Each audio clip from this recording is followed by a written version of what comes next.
देर में देखिए अब अभिभाषण शुरू होने वाला है। राष्ट्रपति पहुंच चुके हैं संसद भवन और यहां पर सदन के संयुक्त सत्र को संबोधित करेंगे। आज ही आर्थिक सर्वे भी पेश होना है।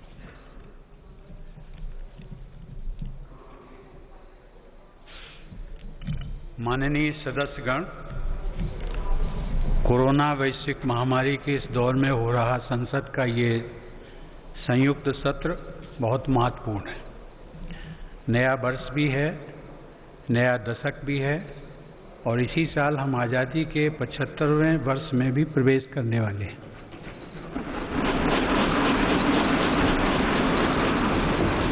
आज संसद के आप सभी सदस्य हर भारतवासी के इस संदेश और इस विश्वास के साथ यहाँ उपस्थित हैं कि चुनौती कितनी ही बड़ी क्यों न हो, ना हम रुकेंगे और ना भारत रुकेगा। भारत जब जब एकजुट हुआ है तब तब उसने असंभव से लगने वाले लक्ष्यों को प्राप्त किया है। ऐसी ही एकजुटता और पूज्य बापू की प्रेरणा ने हमें सैकड़ों वर्षों की गुलामी से आज़ादी दिलाई थी। इसी भावना को अभिव्यक्त करते हुए राष्ट्र प्रेम से ओतप्रोत कवि असम केसरी अंबिका गिरी राय चौधरी ने कहा था, ओम तत्सत भारत महात ऐक चेतोनाथ, एक ध्यानोत, ऐक साधोनाथ, ऐक आवेगोत, ऐक होइसा, ऐक होइसा।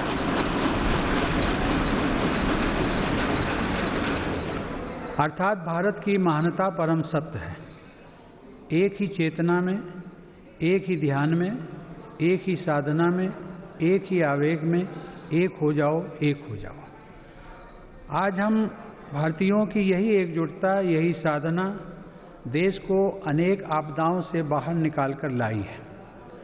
एक तरफ कोरोना जैसी वैश्विक महामारी, दूसरी तरफ अनेक राज्यों में बाढ़, कभी अनेक राज्यों में भूकंप, तो कभी बड़े बड़े साइक्लोन, टिड्डी दल के हमले से लेकर बर्ड फ्लू तक देशवासियों ने हर आपदा का डटकर सामना किया है।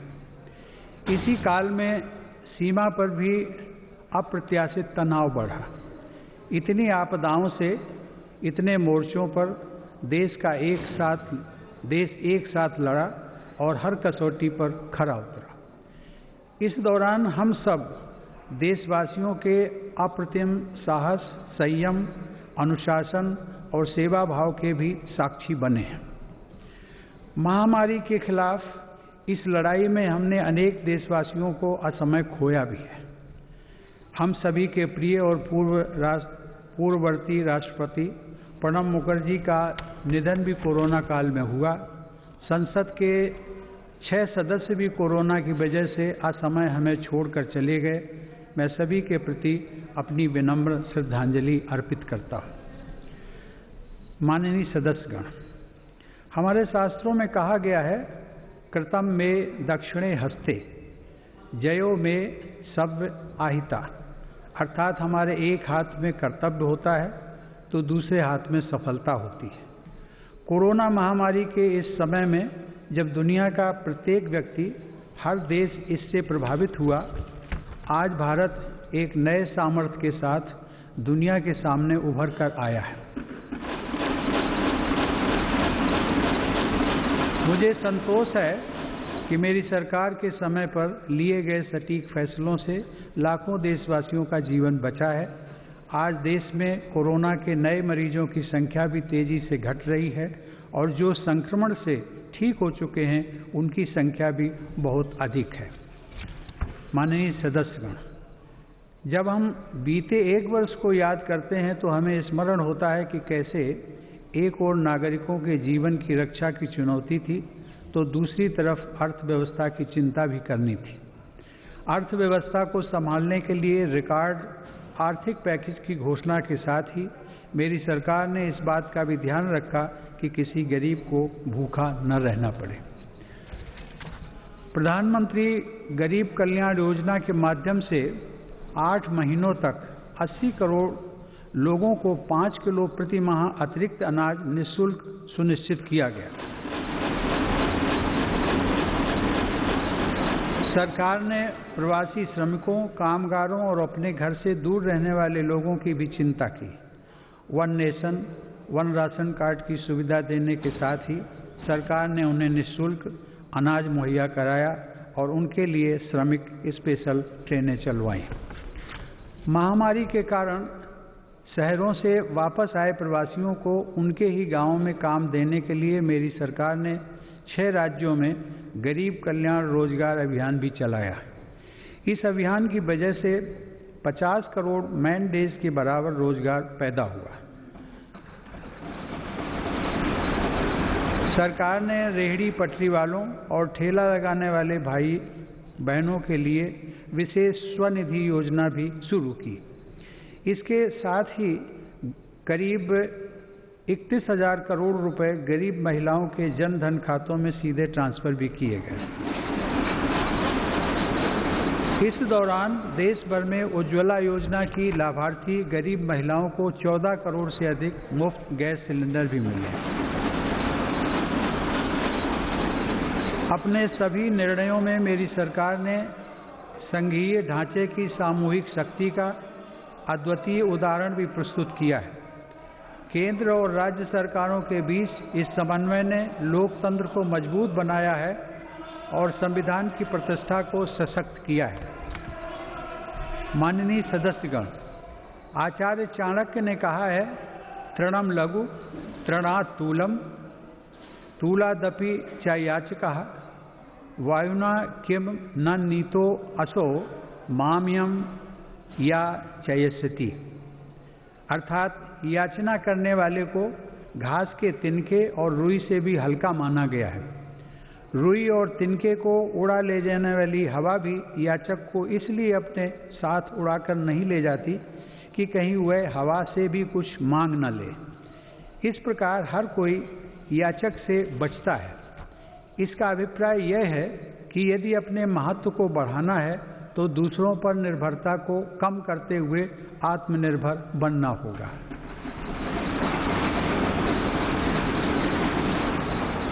आज़ादी की लड़ाई के समय हमारे स्वतंत्रता सेनानी जिस सशक्त और स्वतंत्र भारत का सपना देख रहे थे, उस सपने को सच करने का आधार भी देश की आत्मनिर्भरता से ही जुड़ा था। कोरोना काल में बनी वैश्विक परिस्थितियों ने जब हर देश की प्राथमिकता उसकी अपनी ज़रूरतें थी, हमें ये याद दिलाया है कि आत्मनिर्भर भारत का निर्माण क्यों इतना महत्वपूर्ण है। इस दौरान भारत ने बहुत ही कम समय में 2200 से अधिक प्रयोगशालाओं का नेटवर्क बनाकर हजारों वेंटिलेटर्स का निर्माण करके पीपीई किट से लेकर टेस्ट किट बनाने तक में आत्मनिर्भरता हासिल करके अपनी वैज्ञानिक क्षमता, अपनी तकनीकी दक्षता और अपने मजबूत स्टार्टअप इकोसिस्टम का भी परिचय दिया है। हमारे लिए यह और भी गर्व की बात है कि आज भारत दुनिया का सबसे बड़ा टीकाकरण अभियान चला रहा है। इस प्रोग्राम की दोनों वैक्सीन भारत में ही निर्मित हैं। संकट के इस समय में भारत ने मानवता के प्रति अपने दायित्व का निर्वहन करते हुए अनेक देशों को कोरोना वैक्सीन की लाखों खुराक उपलब्ध कराई है। भारत के इस कार्य की विश्व भर में हो रही प्रशंसा हमारी हजारों वर्ष पुरानी संस्कृति सर्वे संतु निरामया की भावना के साथ जग कल्याण की हमारी प्रार्थना हमारे प्रयासों को और ऊर्जा दे रही है। माननीय सदस्यगण, मेरी सरकार द्वारा स्वास्थ्य के क्षेत्र में पिछले 6 वर्षों में जो कार्य किए गए हैं, उनका बहुत बड़ा लाभ हमने इस कोरोना संकट के दौरान देखा है। इन वर्षों में इलाज से जुड़ी व्यवस्थाओं को आधुनिक बनाने के साथ ही बीमारी से बचाव पर भी उतना ही बल दिया गया है। राष्ट्रीय पोषण अभियान, फिट इंडिया अभियान, खेलो इंडिया अभियान, ऐसे अनेक कार्यक्रमों से स्वास्थ्य को लेकर देश में नई सतर्कता आई है।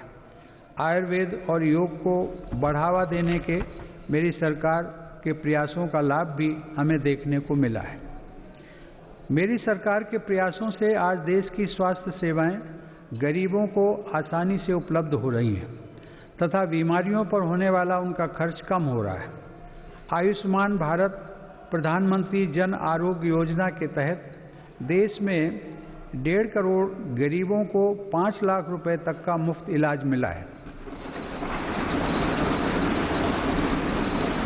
इससे इन गरीबों को 30,000 करोड़ रुपए से ज़्यादा खर्च होने से बचे हैं।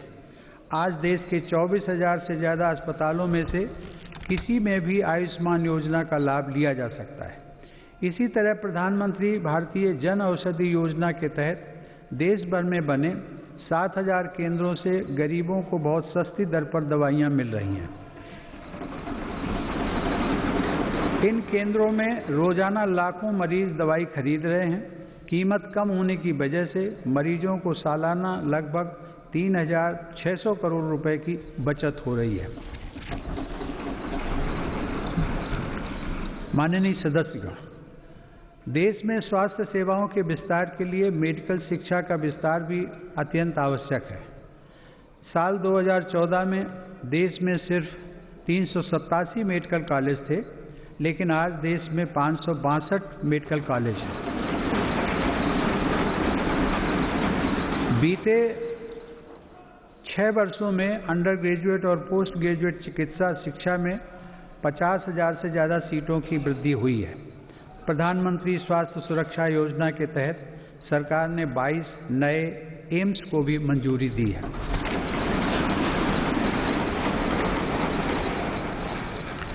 राष्ट्रीय चिकित्सा आयोग के साथ ही 4 स्वायत्त बोर्ड का गठन कर केंद्र सरकार ने चिकित्सा शिक्षा के क्षेत्र में ऐतिहासिक सुधारों की नींव रखी है। इन्हीं सुधारों के क्रम में दशकों पुरानी मेडिकल काउंसिल ऑफ इंडिया के स्थान पर नेशनल मेडिकल कमीशन की स्थापना की गई है। माननीय सदस्यगण, आत्मनिर्भर भारत अभियान केवल भारत में निर्माण तक ही सीमित नहीं है, बल्कि यह भारत के हर नागरिक का जीवन स्तर ऊपर उठाने तथा देश का आत्मविश्वास बढ़ाने का भी अभियान है। आत्मनिर्भर भारत का हमारा लक्ष्य आत्मनिर्भर कृषि से और सशक्त होगा। इसी सोच के साथ सरकार ने बीते 6 वर्षों में बीज से लेकर बाजार तक हर व्यवस्था में सकारात्मक परिवर्तन का प्रयास किया है, ताकि भारतीय कृषि आधुनिक भी बने और कृषि का विस्तार भी हो। इन्हीं प्रयासों के क्रम में मेरी सरकार ने स्वामीनाथन आयोग की सिफारिशों को लागू करते हुए लागत से 1.5 गुना MSP देने का फैसला भी किया।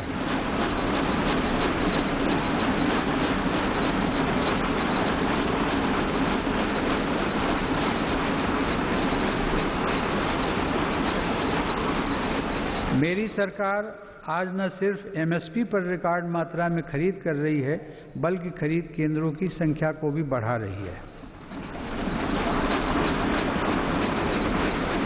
आज कृषि के लिए उपलब्ध सिंचाई के साधनों में भी व्यापक सुधार आ रहा है।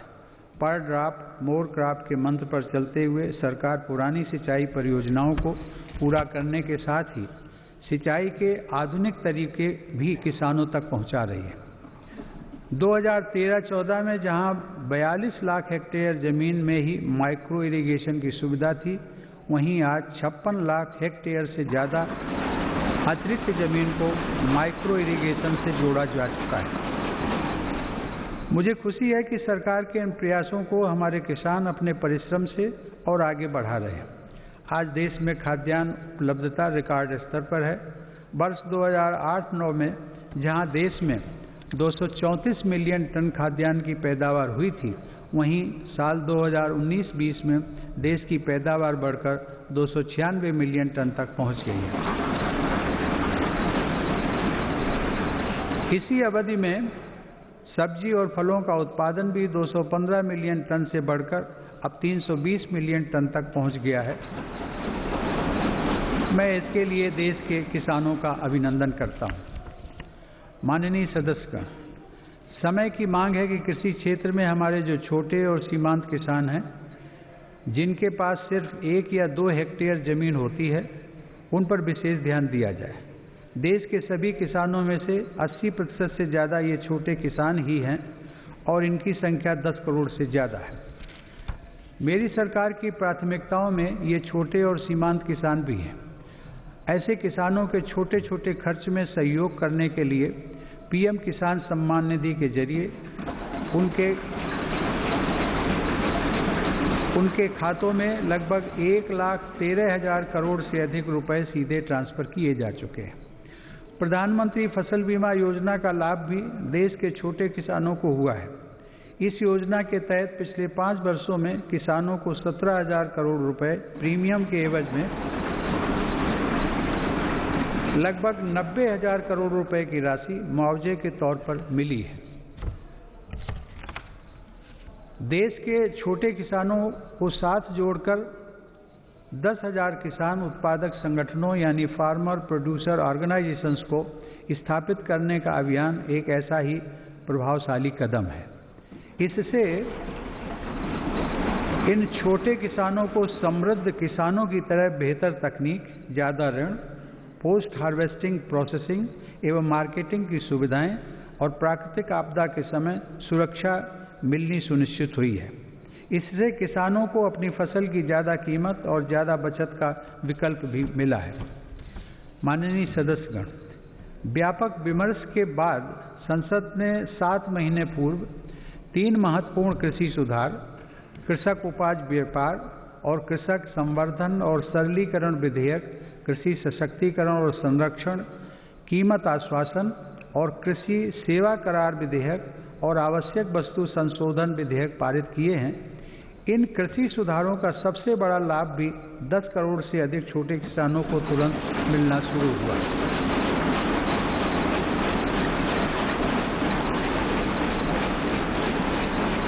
छोटे किसानों को होने वाले इन लाभों को समझते हुए ही अनेक राजनीतिक दलों ने समय समय पर इन सुधारों को अपना भरपूर समर्थन दिया था। देश में अलग अलग फोरम पर देश के हर क्षेत्र में 2 दशकों से जिन सुधारों की चर्चा चल रही थी और जो मांग हो रही थी, वह सदन में चर्चा के दौरान भी परिलक्षित हुई। वर्तमान में इन कानूनों का अमलीकरण देश की सर्वोच्च अदालत ने स्थगित किया हुआ है। मेरी सरकार उच्चतम न्यायालय के निर्णय का पूरा सम्मान करते हुए उसका पालन करेगी। लोकतंत्र और संविधान की मर्यादा को सर्वोपरि रखने वाली मेरी सरकार इन कानूनों के संदर्भ में पैदा किए गए भ्रम को दूर करने का निरंतर प्रयास कर रही है। मेरी सरकार ने लोकतंत्र में अभिव्यक्ति की आज़ादी और शांतिपूर्ण आंदोलनों का हमेशा सम्मान किया है, लेकिन पिछले दिनों हुआ तिरंगे और गणतंत्र दिवस जैसे पवित्र दिन का अपमान बहुत दुर्भाग्यपूर्ण है। जो संविधान हमें अभिव्यक्ति की आज़ादी का अधिकार देता है, वही संविधान हमें सिखाता है कि कानून और नियम का भी उतनी ही गंभीरता से पालन करना चाहिए। मेरी सरकार ये स्पष्ट करना चाहती है कि 3 नए कृषि कानून बनने से पहले पुरानी व्यवस्थाओं के तहत जो अधिकार थे तथा जो सुविधाएं थी, उनमें कहीं कोई कमी नहीं की गई है, बल्कि इन कृषि सुधारों के जरिए सरकार ने किसानों को नई सुविधाएं उपलब्ध कराने के साथ साथ नए अधिकार भी दिए हैं।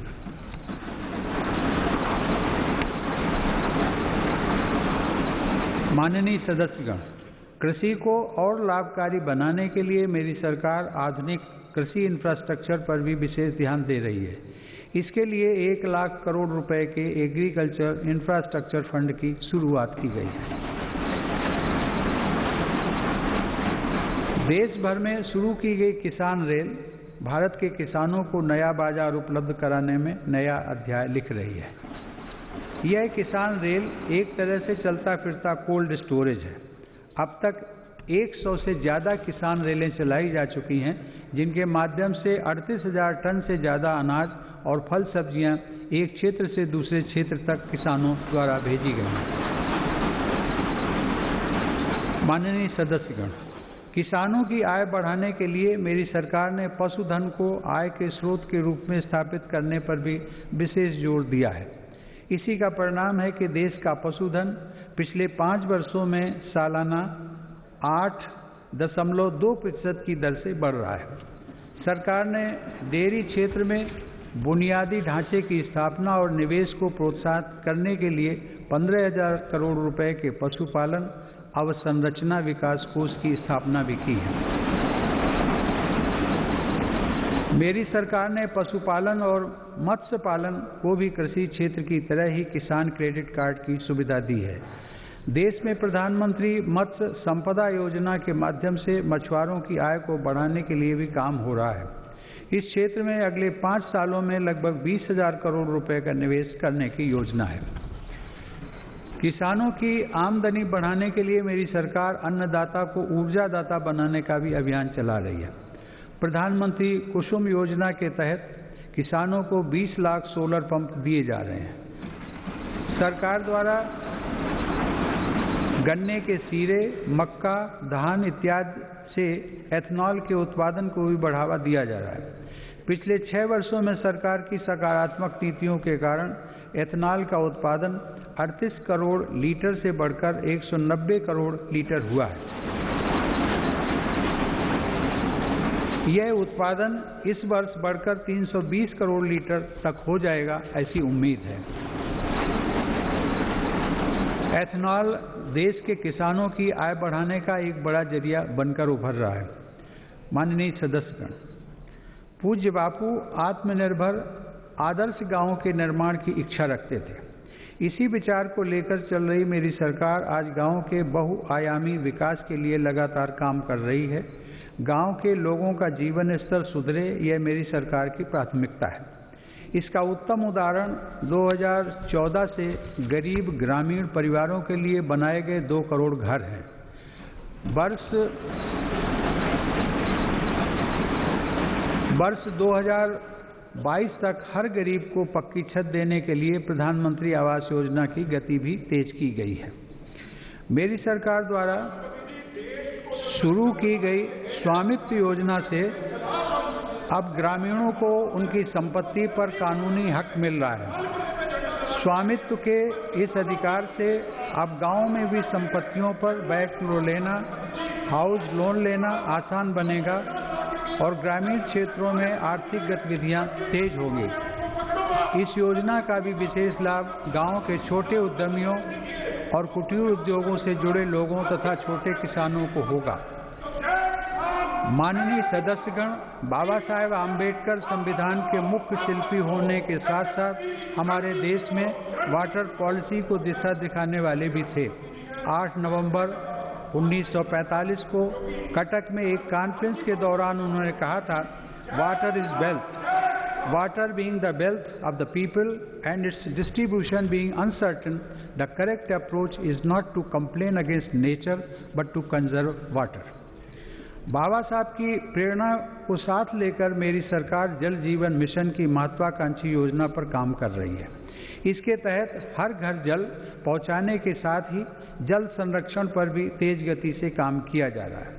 मुझे यह बताते हुए हर्ष है कि इस अभियान के तहत अब तक 3 करोड़ परिवारों को पाइप वाटर सप्लाई से जोड़ा जा चुका है। इस अभियान में अनुसूचित जातियों व जनजातियों के भाई बहनों तथा वंचित वर्गों के अन्य लोगों को प्राथमिकता के आधार पर पानी का कनेक्शन दिया जा रहा है। माननीय सदस्यगण, हमारे गांवों को 21वीं सदी की जरूरतों और इंफ्रास्ट्रक्चर से जोड़ने के लिए मेरी सरकार ने ग्रामीण सड़क नेटवर्क के विस्तार में भी सराहनीय काम किया है। प्रधानमंत्री ग्राम सड़क योजना के अंतर्गत देश के ग्रामीण क्षेत्रों में 6,42,000 किलोमीटर सड़क का निर्माण पूरा कर लिया गया। इस योजना के तीसरे चरण में ग्रामीण क्षेत्रों में बसावटों के साथ साथ स्कूलों, बाजारों और अस्पतालों आदि से जोड़ने वाले 1,25,000 किलोमीटर रास्तों को भी अपग्रेड किया जाएगा। गांव में सड़कों के साथ ही इंटरनेट की कनेक्टिविटी भी उतनी ही अहम है। हर गांव तक बिजली पहुंचाने के बाद मेरी सरकार देश के 6 लाख से अधिक गांवों को ऑप्टिकल फाइबर से जोड़ने के लिए अभियान चला रही है। माननीय सदस्यगण, हमारी अर्थव्यवस्था की आधारभूत ताकत हमारे गांव और छोटे शहरों में फैले हमारे लघु उद्योग, हमारे कुटीर उद्योग, MSMEs हैं। भारत को आत्मनिर्भर बनाने का बहुत बड़ा सामर्थ्य हमारे इन लघु उद्योगों के ही पास है। देश के कुल निर्यात में इनकी भागीदारी लगभग 50% की है। आत्मनिर्भर भारत के मिशन में MSMEs की भूमिका को बढ़ाने के लिए भी अनेक कदम उठाए गए हैं। MSMEs की परिभाषा में बदलाव हो, निवेश की सीमा बढ़ाना हो या फिर सरकारी खरीद में वरीयता, अब लघु और कुटीर उद्योगों को विकास के लिए जरूरी प्रोत्साहन मिला है। 3 लाख करोड़ रुपए की इमरजेंसी क्रेडिट गारंटी योजना, मुश्किल में फंसे MSMEs के लिए 20,000 करोड़ की विशेष योजना और फंड ऑफ फंड्स जैसे प्रयासों ने लाखों लघु उद्यमियों को लाभ पहुंचाया है। जेम पोर्टल से देश के दूर दराज वाले क्षेत्रों के MSMEs को सरकारी खरीद में पारदर्शिता के साथ साथ अधिक भागीदारी भी मिल रही है। मेरी सरकार की यह निरंतर कोशिश है कि उद्यमशीलता का लाभ देश के हर वर्ग को मिले। हुनर हाट और उस्ताद योजना के माध्यम से लाखों शिल्पकारों का कौशल विकास भी किया जा रहा है और उनको रोजगार के अवसर दिए जा रहे हैं। इन लाभार्थियों में आधे से अधिक महिला शिल्पकार हैं। ई-हाट के माध्यम से इन शिल्पकारों को पूरी दुनिया के खरीदारों से जोड़ा जा रहा है। आत्मनिर्भर भारत में महिला उद्यमियों की विशेष भूमिका है। मेरी सरकार ने महिलाओं को स्वरोजगार के नए अवसर देने के लिए कई कदम उठाए हैं। मुद्रा योजना के तहत अब तक 25 करोड़ से ज़्यादा ऋण दिए जा चुके हैं, जिसमें से लगभग 70% ऋण महिला उद्यमियों को मिले हैं।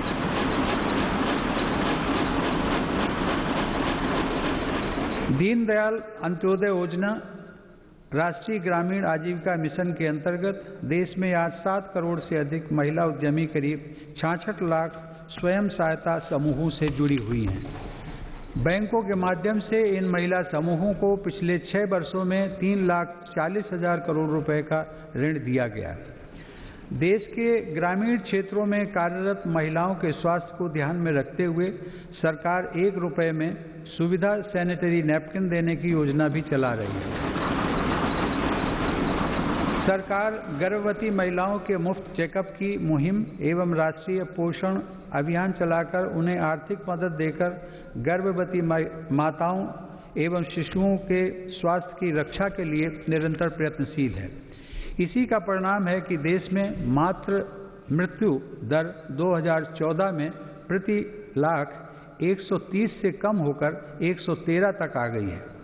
5 वर्ष से कम आयु के बच्चों की मृत्यु दर भी पहली बार घटकर 36 तक आ गई है, जो वैश्विक दर 39 से कम है। महिलाओं की समान भागीदारी को आवश्यक मानने वाली मेरी सरकार नए नए क्षेत्रों में बहनों बेटियों के लिए नए अवसर बना रही है। भारतीय वायुसेना की फाइटर स्ट्रीम हो, मिलिट्री पुलिस में महिलाओं की नियुक्ति हो या फिर अंडरग्राउंड माइंस में तथा ओपन कास्ट माइंस में महिलाओं को रात्रि में कार्य करने की अनुमति, ये सभी निर्णय पहली बार मेरी सरकार ने ही लिए हैं। महिला सुरक्षा को ध्यान में रखते हुए वन स्टॉप सेंटर, अपराधियों का राष्ट्रीय database, emergency response support system और देश भर में फास्ट ट्रैक कोर्ट पर तेजी से काम किया गया है। माननीय सदस्यगण, 21वीं सदी की वैश्विक आवश्यकताओं और चुनौतियों को ध्यान में रखते हुए सरकार ने राष्ट्रीय शिक्षा नीति की घोषणा की है। राष्ट्रीय शिक्षा नीति में पहली बार छात्रों को अपनी रुचि के हिसाब से विषय पढ़ने की आज़ादी दी गई है। किसी कोर्स के बीच में भी विषय और स्ट्रीम बदलने का विकल्प युवाओं को दिया गया है। मेरी सरकार ने ई विद्या के अंतर्गत स्कूली शिक्षा के लिए दीक्षा ऑनलाइन पोर्टल को one nation one digital platform के रूप में विकसित किया है।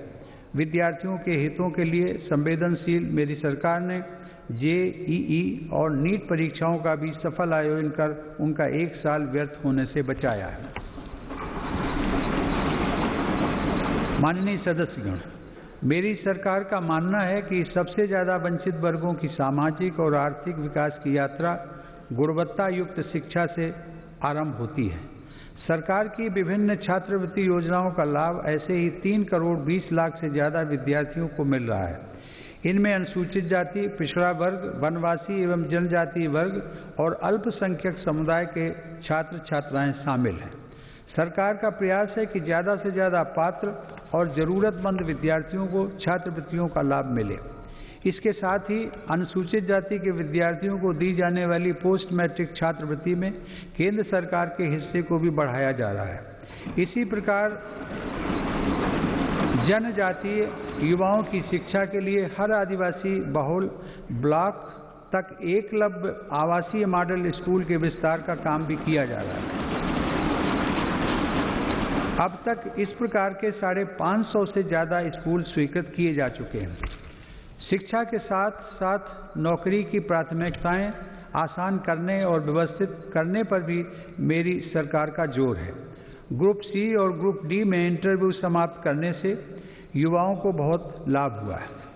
सरकार ने नेशनल रिक्रूटमेंट एजेंसी का गठन करके नौजवानों को नियुक्ति के लिए कई अलग अलग परीक्षाएं देने की परेशानी से मुक्त किया है।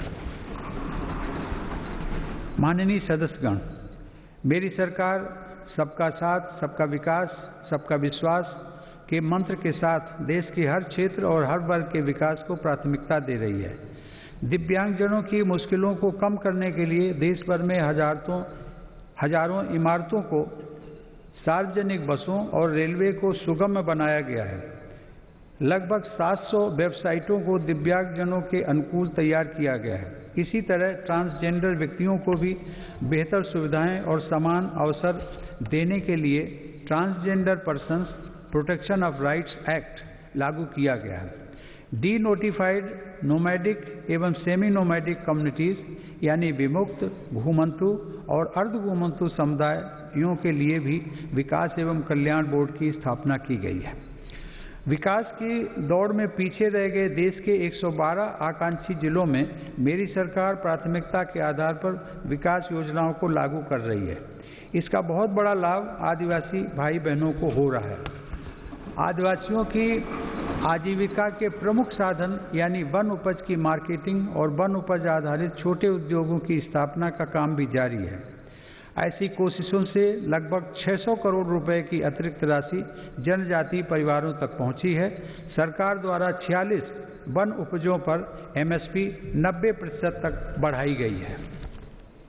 माननीय सदस्यगण, आधुनिक टेक्नोलॉजी का भारत में विकास और हर भारतीय की आधुनिक टेक्नोलॉजी तक आसान पहुंच आत्मनिर्भर बनते भारत की अहम पहचान है। 2 गज की दूरी की अनिवार्यता के बीच देश की संस्थाओं और नागरिकों ने डिजिटल इंडिया की ताकत से देश की रफ्तार को थमने नहीं दिया। पिछले वर्ष दिसंबर में UPI से 4 लाख करोड़ रुपए से भी अधिक का डिजिटल पेमेंट हुआ है। आज देश के 200 से ज़्यादा बैंक UPI व्यवस्था से जुड़े हैं। इसी तरह डिजी लॉकर का 400 करोड़ से अधिक डिजिटल डॉक्यूमेंट्स के लिए पेपरलेस प्लेटफॉर्म की तरह उपयोग किया जा रहा है। उमंग ऐप पर भी देश के करोड़ों नागरिक 2000 से ज़्यादा सेवाओं का लाभ ले रहे हैं। देश में 3.5 लाख से अधिक कॉमन सर्विस सेंटर ग्रामीण क्षेत्रों में लोगों को सरकारी सेवाओं से जोड़ रहे हैं। इसी क्रम में इंडियन स्टैंप एक्ट में संशोधन करके अब देश में ई-स्टैंप की व्यवस्था भी लागू कर दी गई है। जनधन खातों, आधार और मोबाइल की त्रिशक्ति ने लोगों को उनका अधिकार सुनिश्चित किया है। इस जैम त्रिशक्ति की वजह से 1,80,000 करोड़ रुपए गलत हाथों में जाने से बच रहे हैं। मेरी सरकार द्वारा राष्ट्रीय डिजिटल हेल्थ मिशन के जरिए चिकित्सा सेवाओं को डिजिटल बनाने की शुरुआत भी की गई है। इसके माध्यम से आने वाले समय में देश के नागरिक डिजिटल अपॉइंटमेंट, डिजिटल रिपोर्ट के साथ साथ डिजिटल हेल्थ रिकॉर्ड जैसी सुविधाओं का लाभ भी उठा सकेंगे। हमारा अपना नेविगेशन सैटेलाइट सिस्टम नाविक भी आज भारत का गौरव बढ़ा रहा है। इसका लाभ अब हजारों मछुआरे साथियों को मिल रहा है। हाल ही में नेशनल एटॉमिक क्लॉक और भारतीय निर्देशक द्रव्य प्रणाली के रूप में नए मानक भी राष्ट्र को समर्पित किए गए हैं। इन स्वदेशी समाधानों से भारत के प्रोडक्ट्स को अंतर्राष्ट्रीय मानकों के अनुरूप बनाने में मदद मिलेगी। टेक्नोलॉजी का यह अभियान देश की लोकतांत्रिक संस्थाओं को भी सशक्त कर रहा है। इस दिशा में राष्ट्रीय ई-विधान ऐप के जरिए देश की सभी विधानसभाओं, विधान परिषदों और संसद के दोनों सदनों का डिजिटलीकरण किया जा रहा है। राज्य विधानसभाओं में नेशनल ई-विधान एप्लीकेशन यानी नेवा का कार्यान्वयन विधायी और लोकतांत्रिक प्रक्रियाओं के संचालन में एक नए युग की शुरुआत करेगा। माननीय सदस्यगण, हमारी संसद लोकतंत्र में देशवासियों की बढ़ती हुई भागीदारी और नए भारत की आकांक्षाओं की पूर्ति का एक महत्वपूर्ण माध्यम है। पहले की सरकारों में तथा संसद के सदनों में ये बात उठती रही है कि संसद की यह इमारत हमारी वर्तमान आवश्यकताओं को पूरा करने में अपर्याप्त सिद्ध हो रही है। संसद की नई इमारत को लेकर पहले की सरकारों ने भी प्रयास किए थे।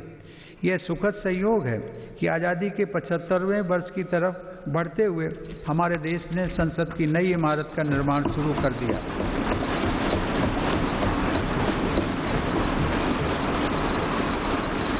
नए संसद भवन के बनने से अपने संसदीय दायित्वों को निभाने में हर सदस्य को अधिक सुविधा मिलेगी। माननीय सदस्यगण, देशवासियों ने जिस तेजी से तकनीक और बदलाव को आत्मसात किया है वह इस बात का प्रमाण है कि आज हर भारतीय देश को नई ऊंचाई पर पहुंचते हुए देखने के लिए कितना आतुर है। देशवासियों की आकांक्षाओं को ध्यान में रखते हुए मेरी सरकार तेजी से निर्णय ले रही है और अर्थव्यवस्था से जुड़े हर सेक्टर में ऐसे सुधार कर रही है जिनकी प्रतीक्षा वर्षों से थी। फेसलेस टैक्स असेसमेंट और अपील की सुविधा देने के साथ ही मेरी सरकार ने देश में उद्यमशीलता को प्रोत्साहित करने के लिए कंपनी अधिनियम के अनेक प्रावधानों को गैर आपराधिक बना दिया है। उद्योगों को जरूरी सुविधाएं मिल सकें, इसके लिए औद्योगिक क्षेत्रों का GIS तकनीक पर आधारित डेटाबेस तैयार किया जा रहा है। इस डेटाबेस में देश भर की लगभग 5 लाख हेक्टेयर औद्योगिक भूमि से जुड़ी जानकारी उपलब्ध है। मुझे खुशी है संसद के दोनों सदनों ने श्रमेव जयते की भावना पर चलते हुए श्रमिकों के जीवन में बदलाव लाने वाला निर्णय लिया है। 29 केंद्रीय श्रम कानूनों को कम करके 4 लेबर कोड बनाए गए। इन श्रम सुधारों में राज्यों ने भी अगुवाई की है। इन सुधारों से श्रम कल्याण का दायरा बढ़ेगा, श्रमिकों को निश्चित समय पर मजदूरी मिल पाएगी और रोजगार के ज़्यादा अवसर तैयार होंगे। नए लेबर कोड हमारी महिला श्रमिकों की अधिक और सम्मानजनक भागीदारी भी सुनिश्चित करते हैं।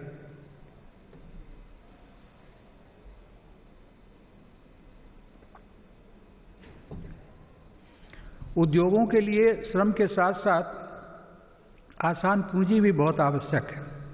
इसके लिए देश के बैंकिंग सिस्टम को सशक्त किया जा रहा है। देश में बड़े और शक्तिशाली बैंकों के निर्माण के लिए छोटे बैंकों का आपस में विलय भी इसी दिशा में उठाया गया कदम है।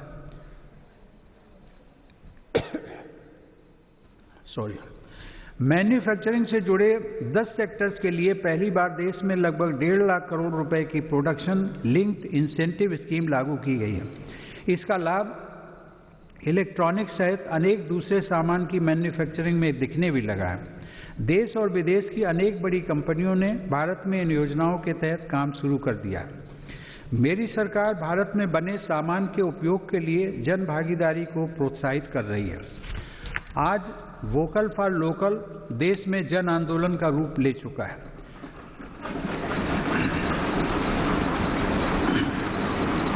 भारत में बने सामान के प्रति भावनात्मक लगाव के साथ ही गुणवत्ता में भी श्रेष्ठ हों, इस दिशा में काम किया जा रहा है। देश में ईज ऑफ डूइंग बिजनेस में सुधार के लिए भी निरंतर कदम उठाए जा रहे हैं। इसके लिए राज्यों के बीच स्वस्थ प्रतिस्पर्धा को प्रोत्साहित किया जा रहा है। यह बड़े हर्ष की बात है कि रैंकिंग में सुधार की गंभीरता को राज्य भी समझ रहे हैं और इसमें बढ़ चढ़कर हिस्सा ले रहे हैं। कोरोना के इस काल में प्रत्येक भारतीय का जीवन बचाने के प्रयासों के बीच अर्थव्यवस्था को जो हानि हुई थी उससे भी अब देश उबरने लगा है। यह आज अनेक इंडिकेटर्स के माध्यम से स्पष्ट हो रहा है। इस मुश्किल समय में भी भारत दुनिया के निवेशकों के लिए आकर्षक स्थान बनकर उभरा है। अप्रैल से अगस्त 2020 के बीच लगभग $36 अरब का रिकॉर्ड प्रत्यक्ष विदेशी निवेश भारत में हुआ है।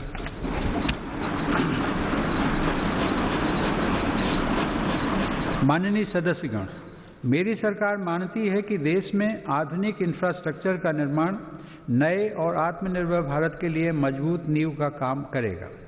कोरोना काल में भी इंफ्रास्ट्रक्चर के अनेक बड़े प्रोजेक्ट्स पर तेजी से काम करना होना और उनको पूरा करना हमारी प्रतिबद्धता को दर्शाता है।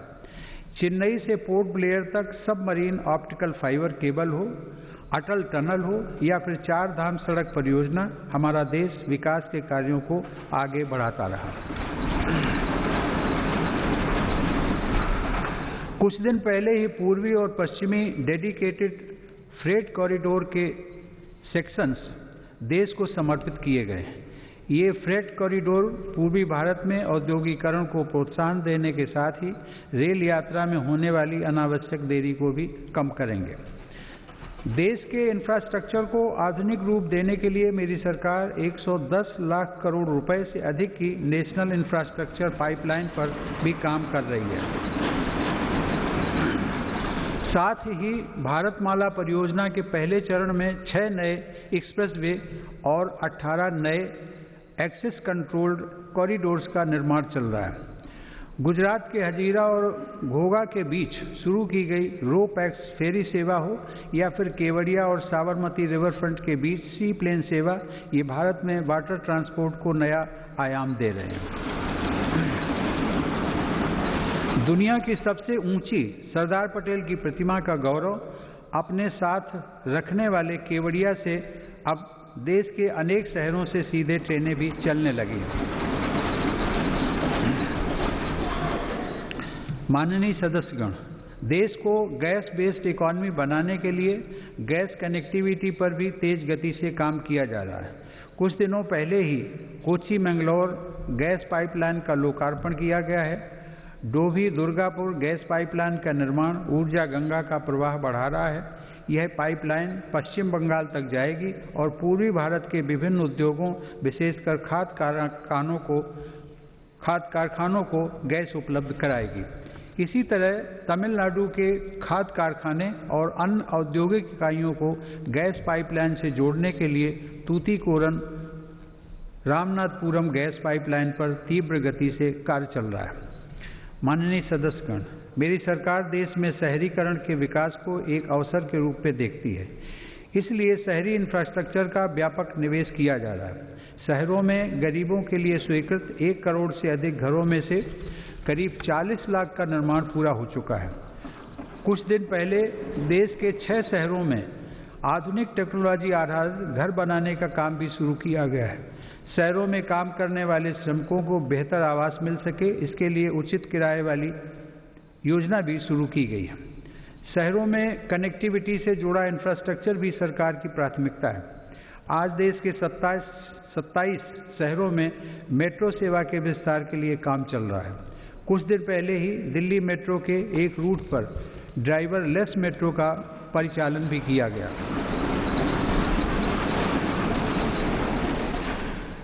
शहरों में रीजनल रैपिड ट्रांजिट सिस्टम्स के निर्माण से भी पब्लिक ट्रांसपोर्ट को बेहतर बनाया जा रहा है। कॉमन मोबिलिटी कार्ड के देश भर में हो रहे विस्तार से देश के शहरों में यात्रा और आसान होगी। माननीय सदस्यगण, मेरी सरकार पूर्वी भारत के संपूर्ण और संतुलित विकास के लिए पूरी तरह से प्रतिबद्ध है। पूर्वोत्तर की भौगोलिक, सांस्कृतिक, भाषाई विशेषताओं और सामाजिक पहचान को सुरक्षित रखते हुए तेज विकास की नीति पर काम किया जा रहा है। ब्रह्मपुत्र नदी असम सहित उत्तर पूर्वी राज्यों की जीवन धारा है। इसी जीवन धारा को आर्थिक गतिविधियों का आधार बनाकर विभिन्न राष्ट्रीय जलमार्गों के आरंभ के लिए काम हो रहा है।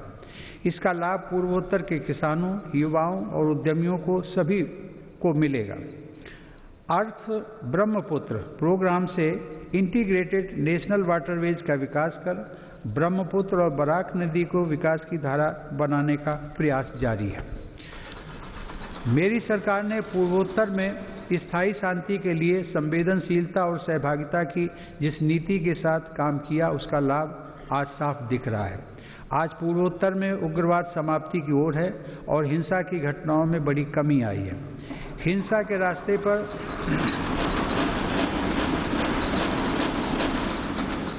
भटके युवा अब विकास और राष्ट्र निर्माण की मुख्य धारा में लौट रहे हैं।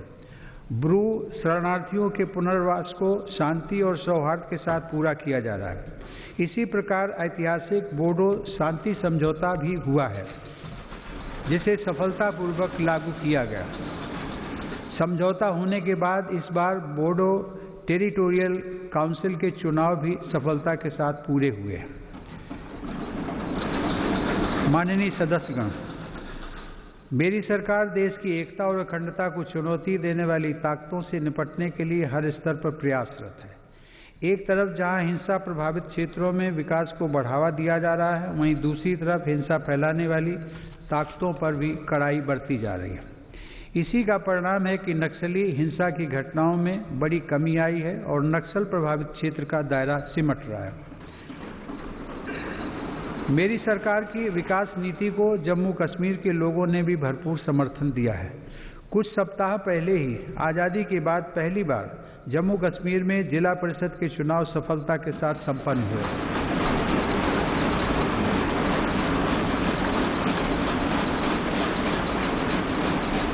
बड़ी संख्या में मतदाताओं की भागीदारी ने दर्शाया है कि जम्मू कश्मीर नए लोकतांत्रिक भविष्य की तरफ तेजी से आगे बढ़ चला है। प्रदेश के लोगों को नए अधिकार मिलने से उनका सशक्तिकरण हुआ है। आयुष्मान भारत सेहत योजना लागू होने के बाद जम्मू कश्मीर के हर परिवार को 5 लाख रुपए तक के मुफ्त इलाज का लाभ मिलना तय हुआ है।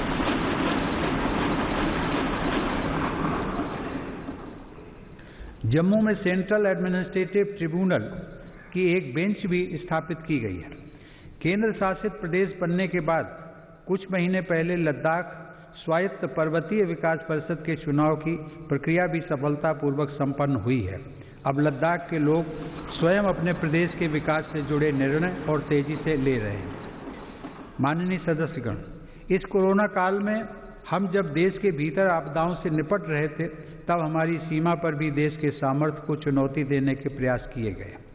LAC पर द्विपक्षीय संबंधों और समझौताओं को दरकिनार करते हुए शांति भंग करने की कोशिश की गई, लेकिन हमारे सुरक्षा बलों ने न केवल पूरी सजगता, शक्ति और हौसले के साथ इन षड्यंत्रों का मुंह तोड़ जवाब दिया, बल्कि सीमा पर यथास्थिति बदलने के सभी प्रयासों को भी नाकाम किया।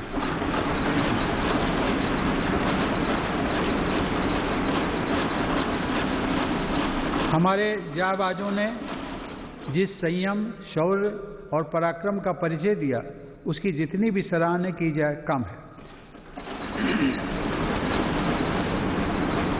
जून 2020 में हमारे 20 जवानों ने मातृभूमि की रक्षा के लिए गलवान घाटी में अपना सर्वोच्च बलिदान भी दिया। हर देशवासी इन शहीदों का कृतज्ञ है। मेरी सरकार देश के हितों की रक्षा के लिए पूरी तरह कटिबद्ध है और सतर्क भी है। LAC पर भारत की संप्रभुता की रक्षा के लिए अतिरिक्त सैन्य बलों की तैनाती भी की गई है।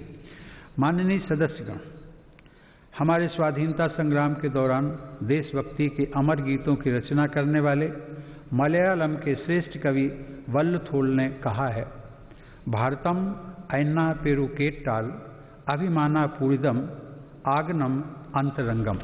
अर्थात जब भी आप भारत का नाम सुने, आपका हृदय गर्व से भर जाना चाहिए।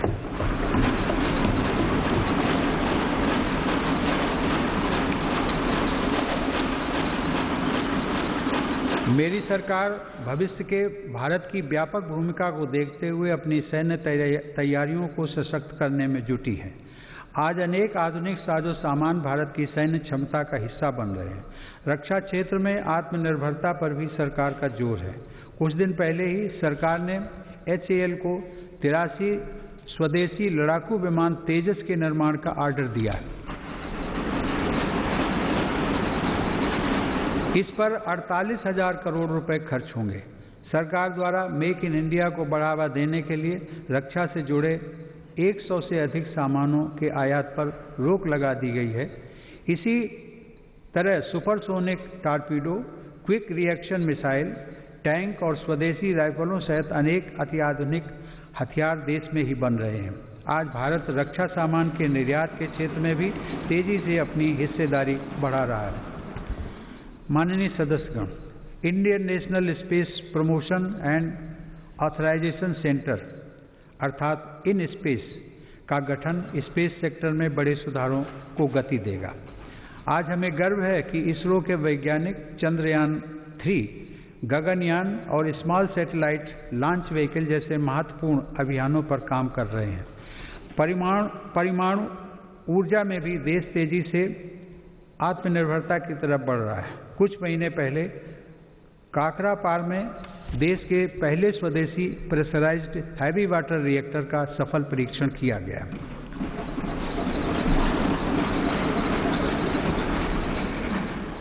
माननीय सदस्यगण, विकास के साथ ही पर्यावरण सुरक्षा भी मेरी सरकार की सर्वोच्च प्राथमिकताओं में से एक है। इसी संकल्प को लेकर भारत जीडीपी की इमिशंस इंटेंसिटी को वर्ष 2005 की तुलना में 2030 तक 33 से 35% तक कम करने के लक्ष्य पर काम कर रहा है। पेरिस समझौते को लागू करने में भारत दुनिया के अग्रणी देशों में शामिल है। हाल ही में कच्छ के रेगिस्तान में दुनिया का सबसे बड़ा हाइब्रिड रिन्यूएबल एनर्जी पार्क बनाने का काम शुरू हुआ है। पिछले 6 वर्षों में भारत की नवीकरणीय ऊर्जा क्षमता में 2.5 गुना वृद्धि हुई है, जबकि सौर ऊर्जा क्षमता 13 गुना बढ़ी है। आज देश में कुल ऊर्जा उत्पादन क्षमता का लगभग 1/4 हिस्सा नवीकरणीय स्रोतों पर आधारित है। माननीय सदस्यगण, भारत अपनी वैश्विक जिम्मेदारियों को इस कोरोना काल में भी जिस गंभीरता से निभा रहा है, उसे आज दुनिया देख रही है। वसुधैव कुटुंबकम की भावना को चरितार्थ करते हुए भारत ने देश की घरेलू जरूरतों को पूरा करने के साथ ही 150 से अधिक देशों को जरूरी दवाइयों की आपूर्ति की। भारत वैश्विक स्तर पर वैक्सीन की उपलब्धता को सुनिश्चित करवाने के लिए प्रतिबद्ध है। यह देश का गौरव बढ़ाने वाली बात है कि वंदे भारत मिशन, जो दुनिया में इस प्रकार का सबसे बड़ा अभियान है, उसकी सराहना हो रही है। भारत ने दुनिया के सभी हिस्सों से लगभग 50 लाख भारतीयों को स्वदेश वापस लाने के साथ ही 1 लाख से अधिक विदेशी नागरिकों को भी उनके अपने देशों तक पहुंचाया है। कोविड-19 की बाधाओं के बावजूद भारत ने सभी साथी देशों से अपने संपर्कों और संबंधों को और मजबूत बनाया है। इस दौरान बड़ी संख्या में शिखर सम्मेलन, बहुपक्षीय कार्यक्रम और आधिकारिक बैठकों के जरिए अंतर्राष्ट्रीय सहयोग को भारत ने आगे बढ़ाया है। भारत ने ऐतिहासिक वैश्विक समर्थन हासिल करके इस वर्ष 8वीं बार एक अस्थायी सदस्य के रूप में सुरक्षा परिषद में प्रवेश भी किया है। भारत ने 2021 के लिए ब्रिक्स में अध्यक्ष पद भी ग्रहण किया है। माननीय सदस्यगण, आज जब भारत दुनिया में अपनी नई पहचान के साथ आगे बढ़ने के लिए तत्पर है, तो हमें भी उतने ही बड़े संकल्पों को सिद्ध करना होगा। 2021 का यह वर्ष हमारे लिए इसलिए भी अहम है, देश ने कुछ दिन पहले 23 जनवरी को नेताजी सुभाष चंद्र बोस के जन्म दिवस को पराक्रम दिवस के रूप में मनाया।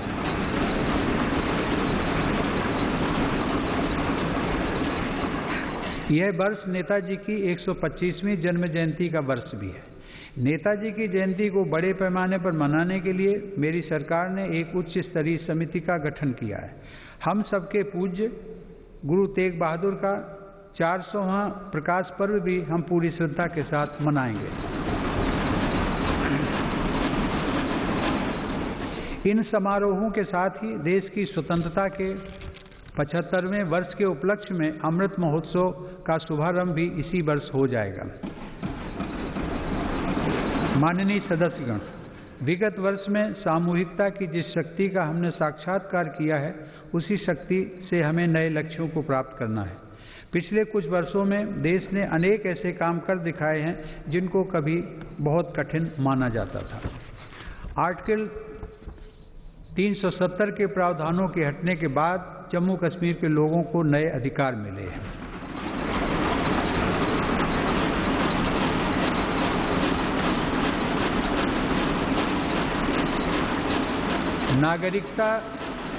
नागरिकता संशोधन कानून संसद द्वारा पास किया जा चुका है। चीफ ऑफ डिफेंस स्टाफ के पद का लाभ देश को मिलना शुरू हो चुका है। सशस्त्र सेनाओं में महिलाओं की भागीदारी बढ़ रही है। उच्चतम न्यायालय के फैसले के उपरांत भव्य राम मंदिर का निर्माण शुरू हो चुका है।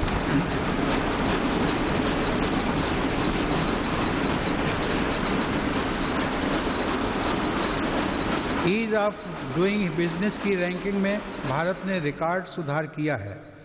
अब कंप्लायंस से जुड़ी बाधाओं को दूर करने पर विशेष बल दिया जा रहा है। वर्ल्ड टूरिज्म इंडेक्स की रैंकिंग में भारत 65वें से 34वें रैंकिंग पर आ गया है। जिस डीबीटी को नज़रअंदाज किया जा रहा था, उसी की मदद से पिछले 6 साल में 13 लाख करोड़ रुपए से अधिक धनराशि लाभार्थियों को ट्रांसफर की गई है। कभी हमारे यहाँ सिर्फ 2 मोबाइल फैक्ट्रियाँ थीं। आज भारत दुनिया का दूसरा सबसे बड़ा मोबाइल निर्माता देश है। आज मध्यम वर्ग के लाखों लोगों को real estate regulation and development act के तहत रियल एस्टेट रेगुलेटरी अथॉरिटी यानी रेरा का लाभ मिल रहा है। इस दौरान सिर्फ नए कानून ही नहीं बने, बल्कि 1500 से अधिक पुराने और अप्रासंगिक कानूनों को समाप्त किया जा चुका है। माननीय सदस्यगण, ऐसे अनेक निर्णय हैं जो लगभग हर क्षेत्र में लिए गए हैं। मेरी सरकार ने दिखाया है कि नीयत साफ हो, इरादे बुलंद हो तो बदलाव लाया जा सकता है। इन वर्षों में मेरी सरकार ने जितने लोगों के जीवन को छुआ है वह अभूतपूर्व है। हर गरीब का घर रोशन हो, इसके लिए 2.5 करोड़ से अधिक बिजली कनेक्शन निःशुल्क दिए गए। गरीब और मध्यम वर्ग का बिजली बिल कम हो, इसके लिए 36 करोड़ से ज़्यादा सस्ते LED बल्ब वितरित किए गए। दुर्घटना की स्थिति में गरीब परिवार को दर दर न भटकना पड़े, इसके लिए सिर्फ 1 रुपया महीना के प्रीमियम पर 21 करोड़ से अधिक गरीबों को प्रधानमंत्री सुरक्षा बीमा योजना से जोड़ा गया। गरीब की मृत्यु के बाद उसके परिवार के पास एक संबल रहे, इसलिए सिर्फ 90 पैसा प्रतिदिन के प्रीमियम पर लगभग 9.5 करोड़ लोगों को प्रधानमंत्री जीवन ज्योति बीमा योजना से जोड़ा गया। गरीब का शिशु किसी गंभीर बीमारी से ग्रसित न हो, इसलिए मेरी सरकार ने न सिर्फ टीकों की संख्या बढ़ाई, बल्कि टीकाकरण अभियान को देश के उन आदिवासी इलाकों में भी ले गई जो अब तक अछूते थे। मिशन इंद्रधनुष के तहत 3.5 करोड़ से अधिक बच्चों का टीकाकरण किया गया। गरीब के हक का राशन कोई दूसरा ना छीन ले, इसके लिए 100% राशन कार्ड को डिजिटल किया जा चुका है। 90% राशन कार्डों को आधार से जोड़ा जा चुका है।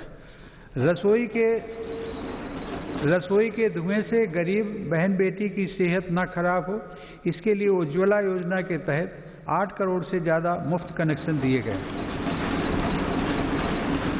गरीब बहन बेटी की गरिमा बढ़े, उनकी परेशानी कम हो, इसके लिए स्वच्छ भारत मिशन के तहत 10 करोड़ से ज़्यादा शौचालय बनाए गए।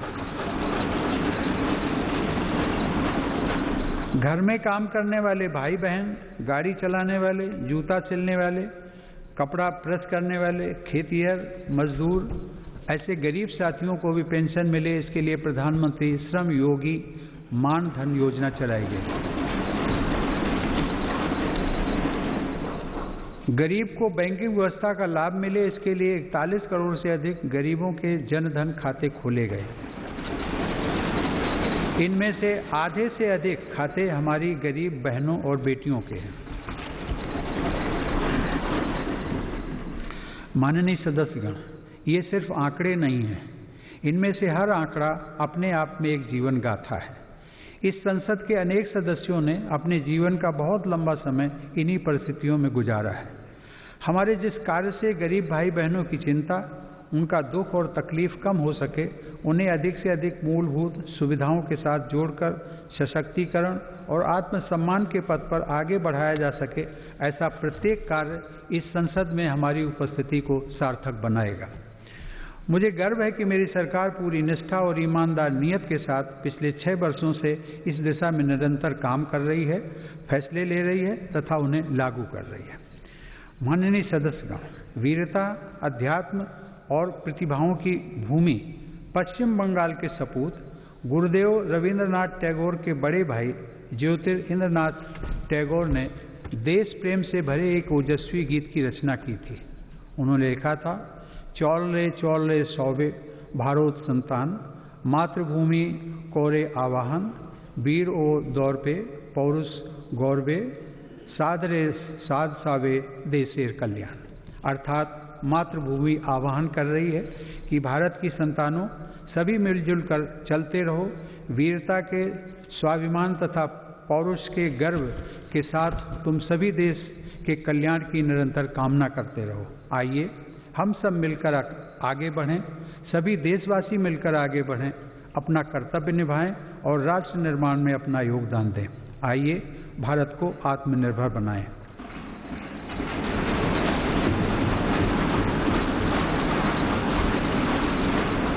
आप सभी को बहुत बहुत शुभकामनाएं। जय Hind.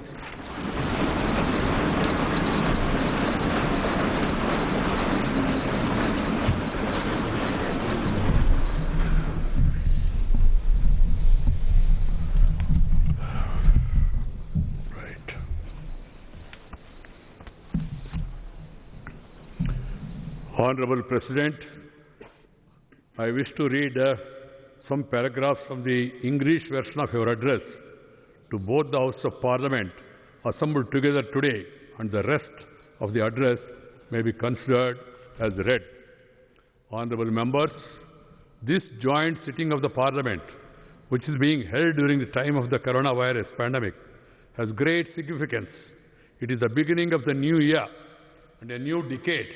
We will also be entering the 75th year of India's independence this year. All the members of Parliament present here today embody the conviction held by every Indian that the toughest of challenges will deter neither us nor India. Whenever India has remained united, it has been able to attain even seemingly unattainable goals. This solidarity and Pujya Babuji's inspiration had given us freedom from hundreds of years of colonial rule. Echoing the same spirit, Assam Kesari, Ambikagiri Rai Chaudhary, the nationalist poet, said, Om Tat Sat Bharat Mata Ek Chetanat Ek Dhyanat Ek Sadhonat Ek Avegat Ek Hoija Ek Hoija. That is, India's grandeur is the ultimate truth in one single consciousness, one thought, one devotion, one inspiration. Let us unite, let us unite. This unity and dedication of Indians have enabled country to overcome multiple adversities. Our country has faced every crisis with fortitude, be it coronavirus, floods, earthquakes, or major cyclones in several states, locust attack or bird flu. The recent past also saw an unprecedented escalation in tension along the border. The nation stood together, battled crisis on multiple fronts, and surmounted every challenge. During this period, we will all have also witnessed unparalleled courage, endurance, discipline, and spirit of service of our countrymen. Honorable members, when we think of the preceding year, we are reminded of the twin challenges that faced us, saving the lives of the citizens and protecting the economy. Besides announcing a record economic package for reviving the economy, my government took care to ensure that no poor person went hungry. Under the Pradhana Mantri Garib Kalyan Yojana, 80 crore people were provided an additional 5 kg free food grains for 8 months per month. We have also taken care of the plight of the migrant laborers, workers, and who were away from their homes, besides providing them with the facility of one nation, one ration card. The government made free fruit grains available and organized Islamic special trains for them. During this period, India has demonstrated scientific capabilities, technical expertise, and strength of startup systems by developing a network of over 2,200 laboratories in a short span, manufacturing thousands of ventilators, PPE kits, and test kits, thereby attaining self-reliance. It is a matter of immense pride that India is conducting the world's largest vaccination program. Both the vaccinations rolled out under this program are produced indigenously. By making lakhs of corona vaccine doses available to several countries, India fulfilled its obligation towards humanity in these times of difficulty.